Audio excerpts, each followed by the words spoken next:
তোমরা কালকে থেকে ঝগড়া করছো কেন? খালি ঝগড়া করে যাচ্ছে। তোমার বউ খালি বলছে বিয়ের বউ বলছি তোমার খালি বলছে বিয়ের হাসিটা থাকে বিয়ের পর কি হয়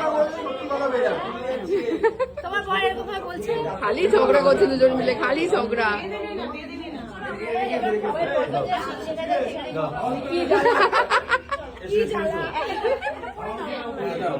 যাই হোক, সৈকতদার বিয়েটা তাহলে হয়েই যাচ্ছে, ফাইনালি হয়ে গেল। এত বছরের সবার অপেক্ষার অবসান।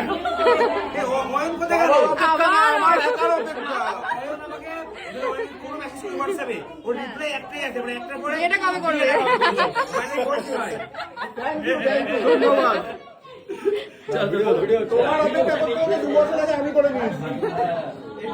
যাই হোক, সৈকতদার বিয়ে আজকে, সবাই খুব মজা করছে, আনন্দ করছে। চলো, দেখা যাচ্ছে আবার।